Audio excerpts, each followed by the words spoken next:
So, it is today. Today is the day. It is November 5th, 2024, year of our Lord. And as you know or may not know, today is the day directly after Election Day. And so it's a very important day. I think perhaps one of the most, if not the most important days in the year, because today we understand and we know who the President of the United States is projected to be. We understand who the candidate-elect is in terms of Donald J. Trump and his running mate, J.D. Vance. And so we have a very clear idea of the winner, who is projected to win. I believe the total count overall was 277 votes as of the recording of this video. Again, November 5th, 2024. We understand that Donald J. Trump has been pretty much accepted as the presidential candidate coming into office again for his 47th term. But the purpose of this video and the purpose of this podcast, this news network, is to talk about what happens after the election. And so many YouTubers, many content creators began their journeys ahead of the election, and they started talking about many of the things that would lead up to the election. Whether or not Trump would win, whether or not Kamala Harris would win, who is the morally correct choice when it comes to reproductive rights, and who is going to better help our economy. But for this network, I intentionally started this channel the day after the election because I believe that today is not only the day, but it begins to give us the insight and allows us to think more about what our future will look like. Today is the day where, whether you are a Republican or whether you are a Democrat, your work should begin. Considering that we now know who is going to go into office, today is the day where voters should and must take a more profound stance on their beliefs and where they should be more civically engaged and politically engaged to ensure that the presidential candidate, or the president-elect, I should say now, in Donald Trump, lives up to the promises that he said he's going to make, reducing or building the border wall, reducing the economy or the strain on the economy as it pertains to inflation, ensuring that we make our country great again by not participating in various wars throughout our country, and ensuring that states have the legal and continued right, honestly, to decide on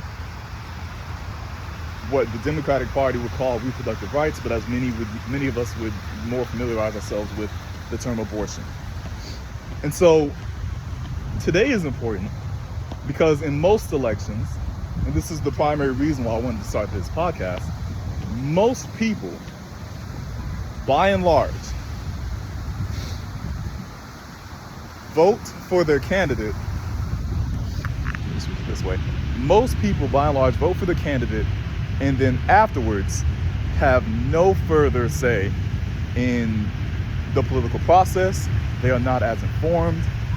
They are not as educated in the things that happen locally, in the things that happen on the state level, in terms of the state legislatures, the individuals who represent your state in the House of Representatives and your state Senate. Most individuals have no idea of who they are voting for, what the policies are, and the most important things that are happening at the local level.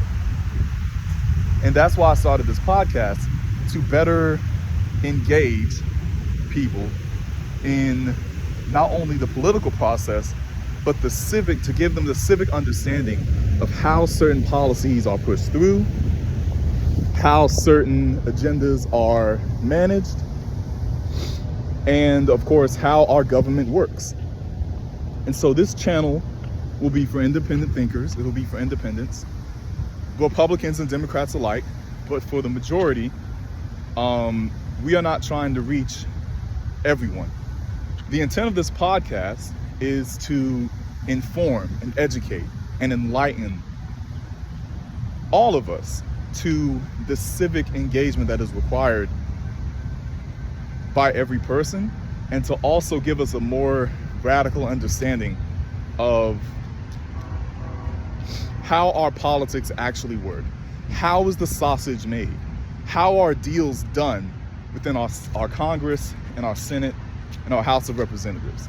That is the purpose of this podcast, not necessarily to lean on any particular party, because I myself am not a Republican or a Democrat. I consider myself an independent. And what that means is that I owe no allegiance to either political party, whether that is Republican or whether that is a Democratic Party. I don't hold any allegiance. I don't revere Donald J. Trump, nor do I revere Kamala Harris or Barack Obama or Mitt Romney or any of the previous candidates that have run for president, because I think it is much more profound and needed in our country to have individuals who can switch from party to party, who can, but not in the sense of switching for the sake of switching, but rather individuals who are not afraid to vote for a potential candidate despite their political affiliations. I believe that's needed and necessary in our government, in our society, and culturally, because we need to get government back into the idea of working and collaborating together.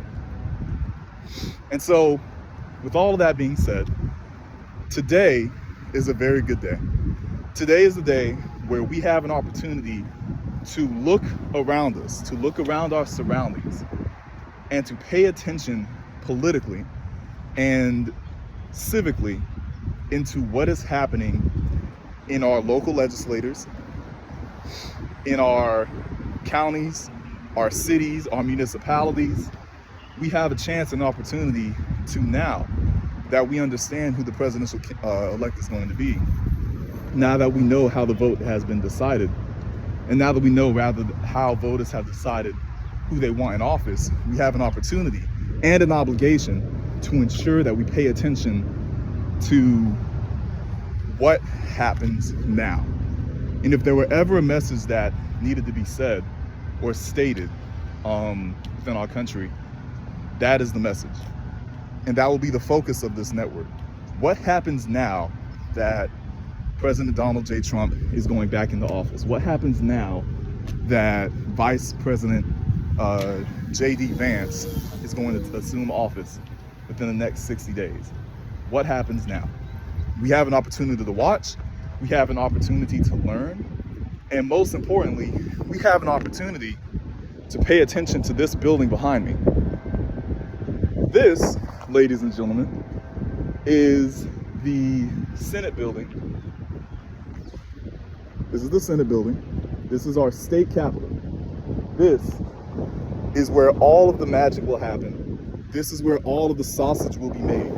This is what we need to pay attention to as we go into the year 2025, 2026, 2027, and when we have our elections again happening in 2028. Right here in this building is where all of our politics will be made, all of the decisions will occur, and it is up to the American people to ensure that we are not only informed, but that we are participating in a process that fundamentally cannot exist without us. So, welcome to the Civic Impact Network. Welcome to the future of democracy, of understanding, and enlightenment about our civic and political process. We look forward to having you.